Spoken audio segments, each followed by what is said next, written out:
Lalu kegiatan pertukaran informasi. Dua fungsi penting dalam organisasi. Yang pertama adalah komunikasi mementingkan orang-orang untuk saling bertukar informasi. Yang kedua, komunikasi membantu menghubungkan sekelompok anggota organisasi yang terpisah dari anggota lainnya. Beberapa kegiatan organisasi yang berkaitan dengan pertukaran informasi. Yang satu, menetapkan tujuan. Untuk menetapkan suatu tujuan, mereka yang terlibat dalam organisasi, baik staf, manajemen, puncak, menengah, bawah maupun karyawan, perlu melakukan pembahasan yang serius dan cukup matang. Yang kedua, membuat dan melaksanakan keputusan. Tujuan yang telah ditetapkan dalam suatu organisasi akan dapat tercapai bila orang-orang dalam organisasi tersebut membuat berbagai keputusan yang mendukung terlaksananya tujuan serta memenuhi keputusan yang telah disepakati. Untuk membuat keputusan-keputusan yang mendukung tujuan organisasi, maka harus mengumpulkan fakta-fakta agar dapat melakukan penilaian. Baik, melanjutkan presentasi mengenai kegiatan pertukaran informasi dengan poin ketiga, yaitu mengukur prestasi kerja. Saat keputusan telah dilaksanakan, manajemen perlu melakukan pengukuran untuk mengetahui apakah hasil yang diharapkan oleh perusahaan telah tercapai. Pengukuran prestasi kerja mencakup beberapa faktor antara lain.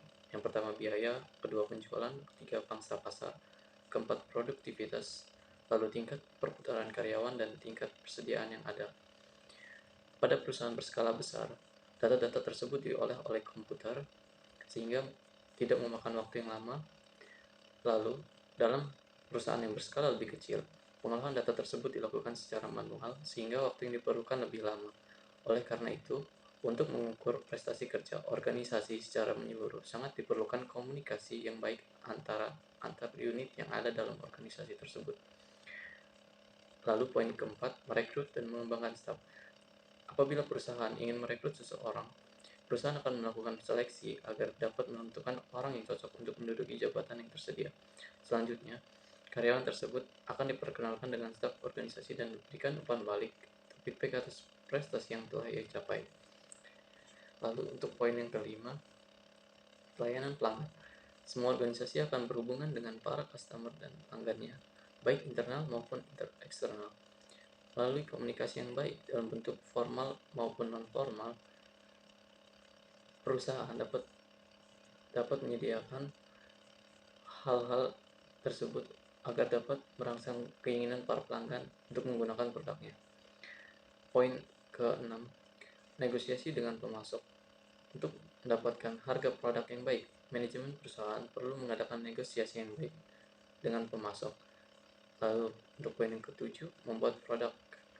Dalam membuat produk, hal itu diawali dengan menemukan ide atau gagasan mengenai produk baru, kemudian menempatkannya dalam proses produksi sampai akhirnya produk yang siap dipasarkan.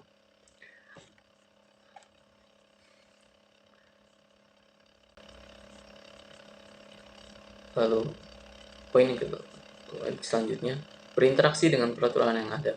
Komunikasi bukan saja terjadi dalam tubuh perusahaan, tapi juga antara perusahaan dan pemerintah. Sebagai wakil masyarakat, pemerintah sudah seharusnya melindungi kepentingan masyarakat. Yang lalu untuk pola konsumsi, pola komunikasi. Meskipun semua organisasi harus melakukan komunikasi dengan berbagai pihak dalam mencapai tujuan, perlu juga diketahui bahwa pendekatan yang dipakai suatu organisasi dengan organisasi yang lain dapat bervariasi atau berbeda-beda. Saluran komunikasi dapat berbentuk dua macam, yaitu saluran komunikasi formal dan saluran komunikasi informal. Saluran komunikasi formal terdapat satu hal, yaitu poin yang pertama, komunikasi dari atas ke bawah, yaitu yang disebut dengan top-down communication atau downward communication. Aliran komunikasi dari atasan ke bawahan tersebut umumnya terkait dengan tanggung jawab dan wewenangnya dalam suatu organisasi. Komunikasi dari atas ke bawah dipakai untuk menyampaikan informasi, mengarahkan, mengoordinasi, memotivasi, memimpin, dan mengendalikan berbagai kegiatan di level bawah. Dapat berbentuk perintah, instruksi maupun prosedur untuk dijalankan para bawahan dengan sebaik-baiknya. Dapat berbentuk lisan berupa percakapan biasa atau wawancara formal, lalu dapat berbentuk tulisan berupa surat pemberhentian, papan pengumuman, dan buku petunjuk pelaksanaan tugas sebagai karyawan. Menurut Kans and Kahn, komunikasi ke bawah memiliki 5 tujuan pokok, yaitu 1. Memberi instruksi kepada bawahan, 2. Memberikan informasi mengapa suatu pekerjaan harus dilakukan, 3. Memberikan informasi tentang prosedur pelaksanaan pekerjaan. Keempat, memberikan umpan balik pelaksanaan kerja. 5. Menyampaikan informasi mengenai aspek ideologi yang akan diterapkan oleh perusahaan. Assalamualaikum warahmatullahi wabarakatuh. Nama saya Bagus Arto Nugraha. Di sini saya akan melanjutkan materi yang berjudul komunikasi dalam organisasi.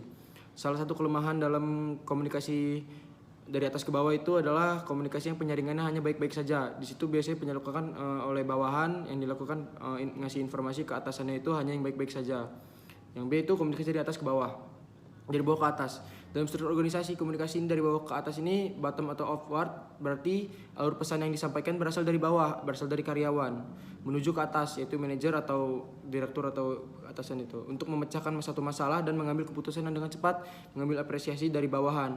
Salah satu kelemahan komunikasi ini dari bawah adalah kemungkinan bawahnya menyampaikan informasi yang baik-baik saja, seperti ABS, asal Bapak senang. C. Komunikasi horizontal. Komunikasi horizontal sering disebut dengan komunikasi literal. Adalah komunikasi yang terjadi di antara bagian-bagian yang memiliki posisi sejajar atau sederajat dalam suatu organisasi. Di tujuan ini dilakukan komunikasi horizontal adalah untuk antara lain persuasi, dalam praktiknya memiliki cenderungan bahwa melaksanakan pekerjaan manajer, melakukan tukar-menukar informasi tentang perusahaan pada karyawan. Komunikasi horizontal bersifat koordinatif untuk mereka yang memiliki posisi yang sederajat. Oke, D. Komunikasi diagonal atau diagonal communication. Melibatkan komunikasi antara dua tingkat atau dua level organisasi yang berbeda.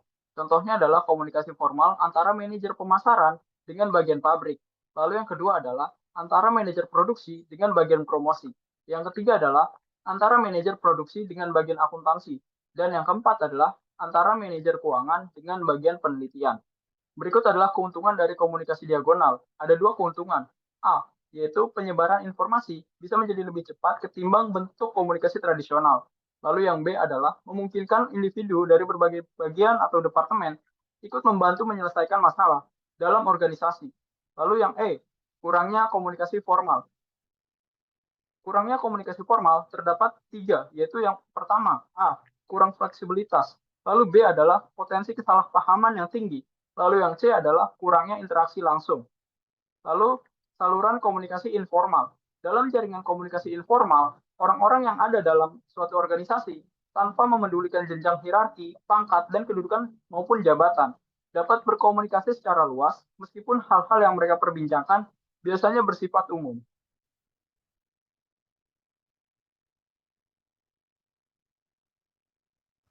Penanganan pesan-pesan rutin. Untuk dapat memaksimumkan manfaat dan meminimkan biaya, seorang manajer perlu memperhatikan berbagai hal berikut. Yang pertama, mengurangi jumlah pesan. Yang kedua, memberi instruksi yang jelas. Dan yang ketiga, mendelegasikan sebagian tanggung jawab. Dan yang keempat, memberi pelatihan bagi petugas. Selanjutnya ada penanganan krisis komunikasi, diantaranya yaitu yang pertama, siapkan tim yang terampil atau cekatan dalam penanganan krisis. Yang kedua, usahakan agar manajemen puncak segera bertindak pada saat krisis terjadi. Yang ketiga, ciptakan sebuah pusat informasi sebagai representasi perusahaan yang dilengkapi dengan berbagai peralatan elektronik komunikasi. Yang keempat, ceritakan suatu kejadian secara menyeluruh, terbuka dan jujur. Dan yang kelima, tunjukkan keseriusan perusahaan bukan saja dalam pernyataan tetapi juga dalam tindakan nyata. Sebuah industri penghasil tahu yang berlokasi di lingkungan pemukiman warga belakangan ini menjadi bahan pembicaraan warga masyarakat. Mereka berpendapat bahwa aktivitas industri tahu di wilayah tersebut mengganggu warga di sekitarnya karena limbah tahunya yang berbau tidak sedap dialirkan melalui saluran drainase warga setempat. Di samping itu, limbah tahu tersebut juga membuat saluran-saluran air warga masyarakat setempat keruh dan kotor. Perusahaan yang menghadapi masalah tersebut tentunya harus segera mengambil satu langkah-langkah penyelamatan baik bagi konsumen maupun nama baik citra perusahaan pada kasus pertama. Perusahaan harus segera menarik semua produk yang telah menjadi penyebab kematian konsumennya. Kemudian, perusahaan perlu melakukan koordinasi dengan kerjasama dengan pihak-pihak yang terkait seperti lembaga-lembaga pers, dinas pengawasan, obat dan makanan, maupun kepolisian. Dalam situasi krisis komunikasi ada 5 hal yang harus dilakukan, yaitu 1. Siapkan tim yang terampil cekatan dalam penanganan krisis. 2. Usahakan agar manajemen puncak segera bertunduk pada saat krisis terjadi. 3. Ciptakan sebuah pusat informasi sebagai representasi perusahaan yang dilengkapi dengan berbagai peralatan elektronik komunikasi. 4. Ceritakan suatu kejadian secara menyeluruh, terbuka, jujur, dan jika memang ada yang salah segera memohon maaf. 5. Tunjukkan keseriusan perusahaan bukan saja dalam penyataan tetapi juga dalam tindakan nyata. Meningkatkan keterampilan komunikasi.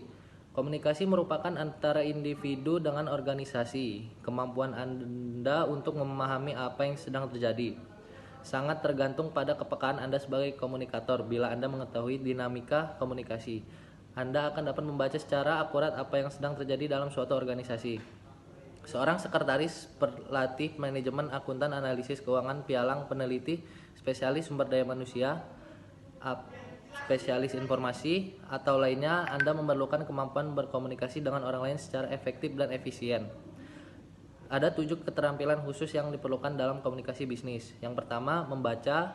Yang kedua, mendengarkan. Yang ketiga, membuat percakapan lebih menarik. Yang keempat, melakukan wawancara. Yang kelima, berdiskusi dengan kelompok-kelompok. Yang keenam, berpidato dan presentasi. Dan yang ketujuh, menulis surat, memo, dan laporan.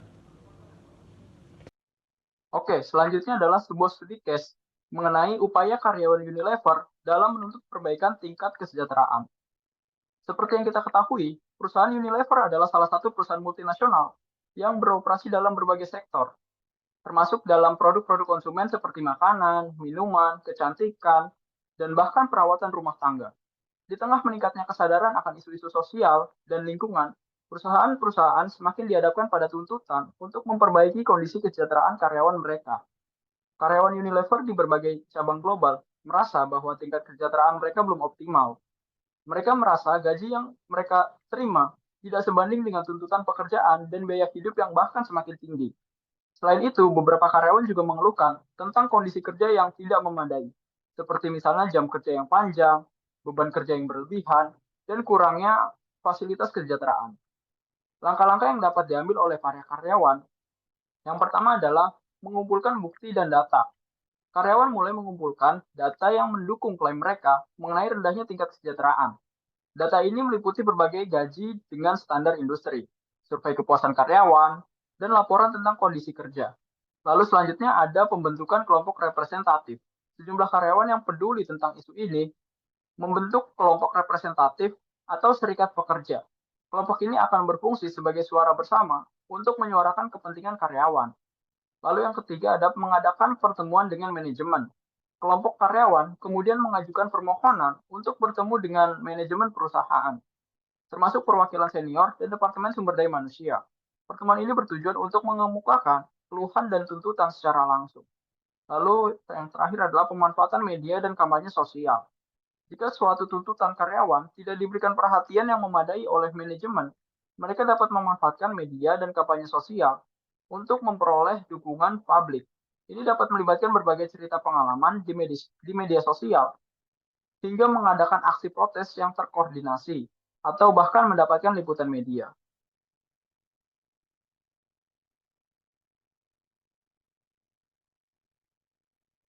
Lalu dalam perspektif komunikasi bisnis, upaya karyawan Unilever dalam menuntut tingkat kesejahteraan dapat memiliki dampak yang signifikan terhadap reputasi perusahaan. Respon manajemen terhadap tuntutan ini tentu saja dapat mempengaruhi persepsi publik, pelanggan, investor, dan calon karyawan terhadap perusahaan Unilever.